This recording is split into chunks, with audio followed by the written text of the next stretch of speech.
Hello friends, welcome to our channel and I am your teacher engineer Praveen Kumar Bagde. तो दोस्तों, स्वागत है आपका हमारे इस यूट्यूब चैनल में।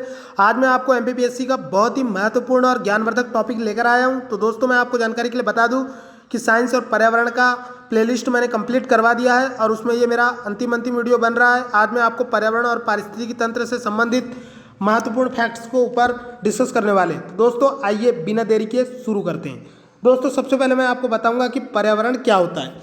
तो आगे बढ़ते हैं दोस्तों, बिना देरी के सबसे पहले मैं आपको बता देता हूं कि पर्यावरण क्या होता है। तो हमारे जैविक वातावरण में जहां पर विभिन्न जीव निवास करते हैं, वो अपने आसपास पाए जाने वाले वातावरण को जैविक, भौतिक, रासायनिक या किसी भी तरीके से प्रभावित करते हैं और उसके साथ सामंजस्य स्थापित करके अपना जीवन निर्वाह करते हैं।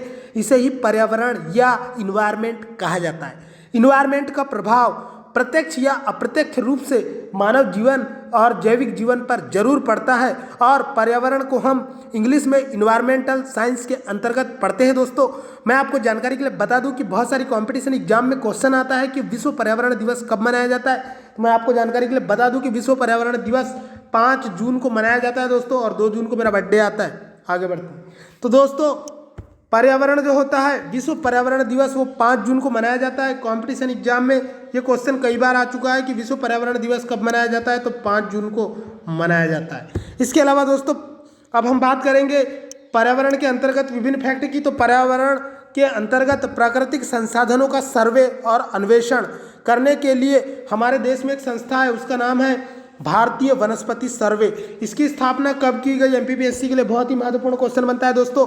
तो भारतीय वनस्पति सर्वे की स्थापना 16 फरवरी 1890 को की गई थी। यह महत्वपूर्ण फैक्ट है दोस्तों। आगे बढ़ते हैं।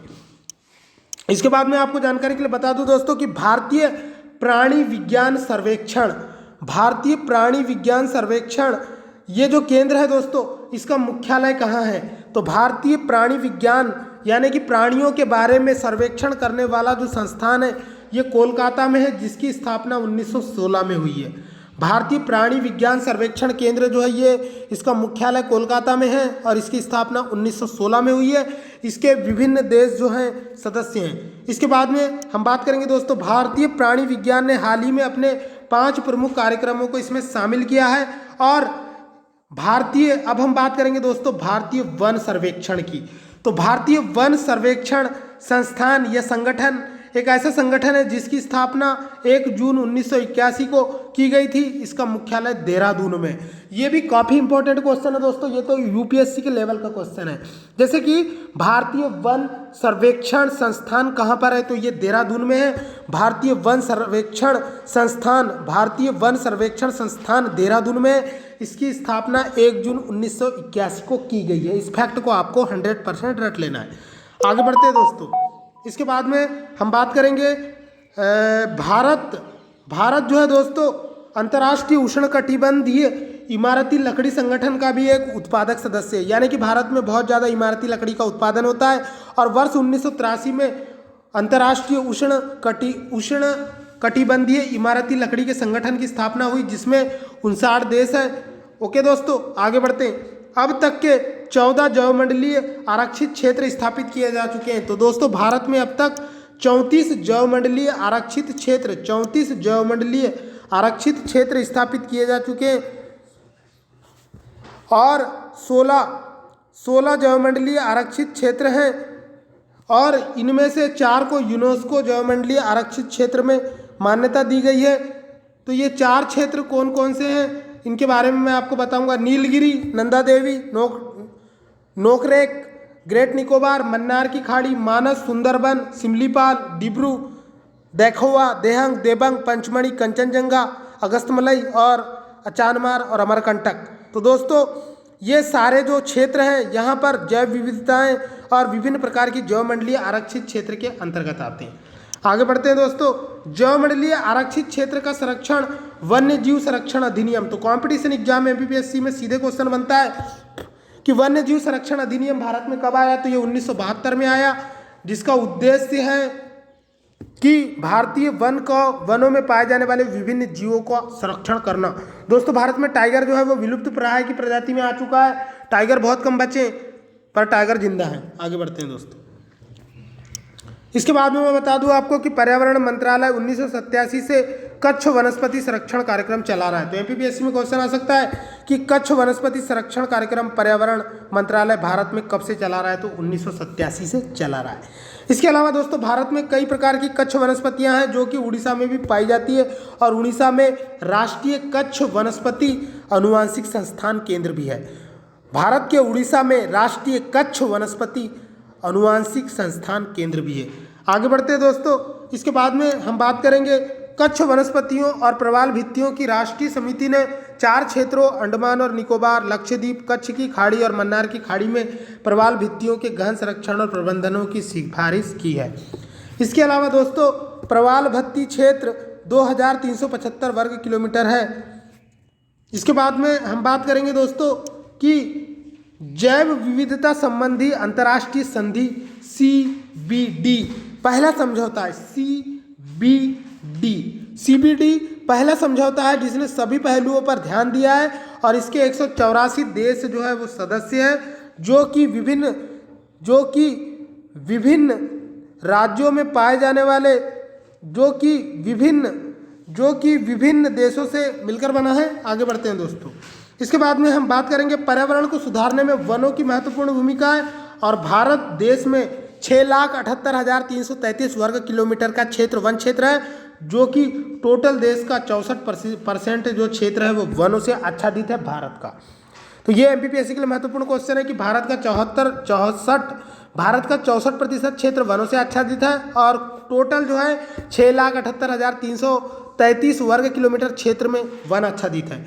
आगे बढ़ते हैं दोस्तों, वर्ष 2001 की रिपोर्ट के अनुसार 2003 से लेकर 2001 से लेकर 2003 तक 2,795 वर्ग किलोमीटर क्षेत्र में वन की वृद्धि हुई है, यानी कि वन बढ़े हैं। आगे बढ़ते हैं दोस्तों, इसके बाद में हम बात करेंगे देश में कुल वन आच्छादित क्षेत्र का देश में कुल वृक्ष आच्छादित क्षेत्रफल 99,896 वर्ग किलोमीटर है, और जो देश की कुल भौगोलिक क्षेत्रफल का मात्र 4% है, यानी 4% क्षेत्र पर क्या है, वृक्ष है, और वन जो है वो 64% पे है।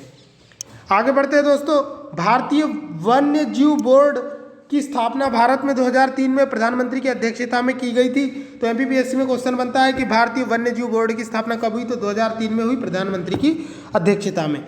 इसके बाद में हम बात करेंगे दोस्तों, भारतीय राष्ट्रीय वन्य जीव बोर्ड की तीसरी बैठक कहाँ हुई, तो नई दिल्ली में हुई 10 मार्च 2006 को।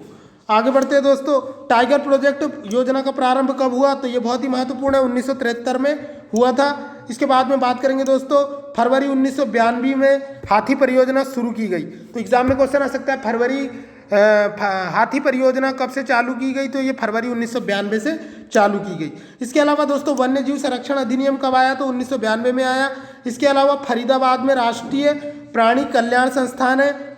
इसके अलावा दोस्तों हम बात करेंगे पर्यावरण अधिनियम के अंतर्गत 1986 में एक अधिसूचना जारी की गई, जिसके अनुसार जो है सभी लाइसेंस इच्छुक इकाइयों के लिए पर्यावरण संबंधी वक्तव्य पेश करने वाला अनिवार्य बना दिया गया। इसके बाद में हम बात करेंगे दोस्तों, ऑटो ईंधन नीति के अनुसार भारत में नए वाहनों के लिए मानक स्थापित किए गए, जिसे 1 अप्रैल 2005 से लागू किया गया। तो एग्जाम की दृष्टि से काफ़ी महत्वपूर्ण है। ऑटो ईंधन नीति के अनुसार वाहनों के लिए भारत में नए नियम या मानक लागू किए गए, जिन्हें 1 अप्रैल 2005 से लागू किया गया है, जिसमें भारत थर्ड, यूरो थर्ड और यूरो 5 उत्सर्जक मानकों की पूर्ति के लिए उतनी गुणवत्ता के पेट्रोल और डीजल उपलब्ध कराएगा जो कि जरूरी है पर्यावरण के नियंत्रण के लिए, पर्यावरण प्रदूषण के नियंत्रण के लिए। इसके अलावा दोस्तों केंद्रीय प्रदूषण नियंत्रण बोर्ड जो है यह भी एक महत्वपूर्ण संस्थान है और स्वायत्त संस्था है। इसके बाद में हम बताएंगे आपको दोस्तों कि जीबी पंत हिमालयी पर्यावरण एवं विकास संस्थान जो है यह अल्मोड़ा में है। जीबी पंत हिमालयी पर्यावरण एवं विकास संस्थान अल्मोड़ा में है। इसके अलावा वनिकी अनुसंधान संस्थान जो है ये देहरादून में है। इसके अलावा दोस्तों आगे बढ़ते हैं, इसके बाद में इंदिरा गांधी वनिकी अकादमी जो है यह भी काफ़ी महत्वपूर्ण संस्थान है जो वन विभाग के लिए कार्यरत है और भारत में राष्ट्रीय पर्यावरण नीति जो है वो 2006 में आई। इसके अलावा दोस्तों बात करेंगे अब हम ओजोन परत की। तो ओजोन परत जो है ये समताप मंडल में पाई जाती है, जो कि पृथ्वी पर आने वाली हानिकारक पराबैंगनी किरणों को रोकती है। और इस ओजोन परत में ओजोन जो होती है दोस्तों, इसका सूत्र O3 होता है, ये ऑक्सीजन का एक अणु होता है और ये जो है सूर्य से आने वाली हानिकारक पराबैंगनी किरणों को पृथ्वी पर फिल्टर करता है, जिससे पृथ्वी पर पाए जाने वाले मनुष्यों में कैंसर और त्वचा कैंसर जैसी बीमारियों से बच जाते हैं। और ये ओजोन गैस को क्षरण करने के लिए CFC काफ़ी हद तक जिम्मेदार है, जो हमारे घर के रेफ्रिजरेटरों और पेंट के डिब्बों में प्रयुक्त होता है। CFC का पूरा नाम MPPSC में पूछा जाता है, इसका पूरा नाम क्लोरोफ्लोरोकार्बन होता है। और ओजोन परत हमारे देश में, हमारे पृथ्वी के लिए एक सुरक्षात्मक आवरण यानी कि सिक्योरिटी शील्ड की तरह काम करती है। तो इस तरह से दोस्तों मेरा, और अब मैं आपको जैव विविधता के बारे में बताऊंगा दोस्तों कि जैव विविधता क्या होती है। तो जैव विविधता जो होती है दोस्तों, वो किसी क्षेत्र विशेष में पाए जाने वाली विभिन्न प्रकार की प्रजातियां जिस प्रकार से एक दूसरे को प्रभावित करती है प्रत्यक्ष और अप्रत्यक्ष रूप से, उसे जैव विविधता कहा जाता है। इसकी मैं आपको बहुत ही शॉर्ट और सिंपल डेफिनेशन देने वाला हूं। तो दोस्तों जैव विविधता जो होती है वो किसी इकोसिस्टम में सजीव प्राणियों की विविधता को ही जैव विविधता कहा जाता है। जैव विविधता के लिए अत्यधिक वर्षा और उच्च तापमान जरूरी होता है।